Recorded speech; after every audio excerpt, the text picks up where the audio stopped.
बुद्धं शरणं गच्छामि।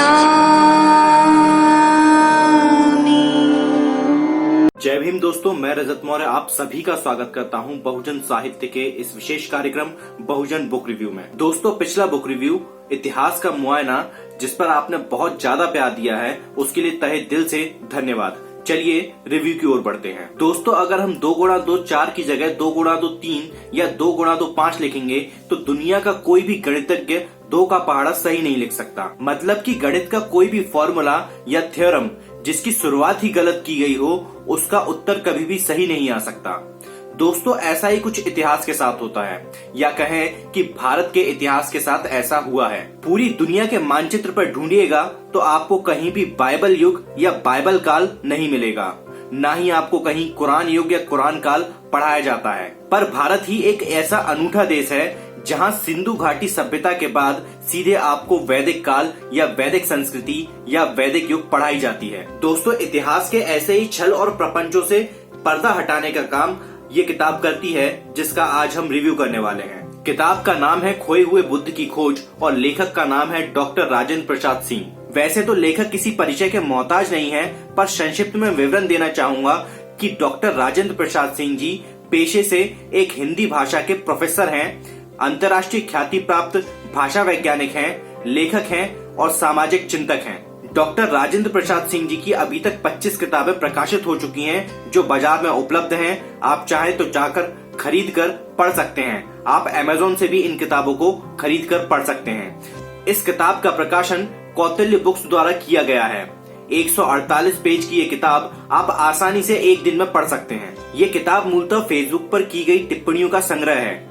लेखक भूमिका में लिखते हैं कि ये किताब अपने आप में मुकम्मल नहीं है, पर मेरा मानना है कि ये किताब कई मुकम्मल किताबों की नींव साबित हो सकती है। ये किताब सिंधु घाटी सभ्यता या लेखक के शब्दों में कहें बौद्ध सभ्यता और मौर्य काल के बीच की उन कड़ियों को जोड़ने की कोशिश करती है जिन्हें एक विचारधारा से प्रभावित इतिहासकारों द्वारा जानबूझकर अनदेखा किया गया है। इस बात को आप इस उदाहरण से समझ सकते हैं। लेखक किताब में प्रश्न पूछते हैं कि भला कोई सभ्यता नगरीय जीवन से ग्रामीण जीवन की ओर चलती है क्या? सिंधु घाटी के बड़े बड़े नगरों के आलीशान भवनों की जगह उत्तरी भारत के वैदिक युग में अचानक से नरकुलों की झोपड़ियां उग गईं। आप इतिहास में पढ़ते हैं कि सिंधु घाटी सभ्यता में लेखन कला विकसित हो गई थी, और फिर उसके बाद की वैदिक संस्कृति में पढ़ने लगते हैं कि वैदिक युग में लेखन कला का विकास नहीं हुआ था।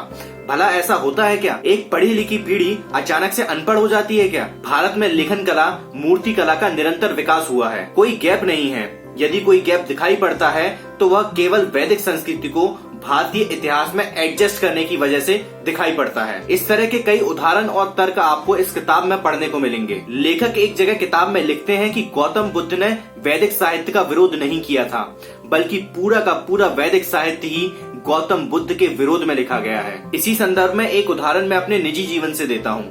हो सकता है कि आपने भी इस तरह का कुप्रचार सुना होगा। अपने बचपन से ही मैं सुनते आया हूँ कि पीपल के पेड़ पर प्रेत और आत्माएं निवास करती हैं। उस पेड़ के नजदीक भी हम न जाएं, इसलिए वैदिक संस्कृति के लोगों ने जानबूझकर इस तरह का भ्रामक प्रचार किया। आप सोचिए कि जिस पेड़ की पत्तियां सिंधु घाटी सभ्यता की निशानी हैं, जिस पेड़ के नीचे बैठकर गौतम को बुद्धत्व प्राप्त हुआ, उस पेड़ के ऊपर किस तरह की काल्पनिक आत्माएं और प्रेत निवास करते होंगे। दोस्तों, इस तरह की बारीक मिलावट को देखने के लिए न्यूटन जैसी दृष्टि और समझ की जरूरत होती है, जो डॉक्टर राजेंद्र प्रसाद जैसे जगे हुए लेखक के पास मौजूद है। इस YouTube चैनल के माध्यम से मैं डॉक्टर राजेंद्र प्रसाद सिंह जी का तहे दिल से धन्यवाद करता हूँ जो उन्होंने इतनी महत्वपूर्ण पुस्तक की रचना की। इस किताब को क्यों पढ़ना चाहिए, पढ़ना भी चाहिए या नहीं पढ़ना चाहिए, ये मैं आप पर छोड़ता हूँ। पर जब कभी भी आप इस किताब को पढ़ें तो नीचे कमेंट बॉक्स में जाके जरूर बताइएगा कि इस किताब को पढ़ने के बाद आपका इतिहास देखने का नजरिया कितना बदला। इस किताब को आप अमेज़न से खरीद सकते हैं। अमेज़न की बाय लिंक आपको नीचे डिस्क्रिप्शन बॉक्स में मिल जाएगी। वीडियो आपको कैसा लगा आप नीचे कमेंट बॉक्स में बता सकते हैं।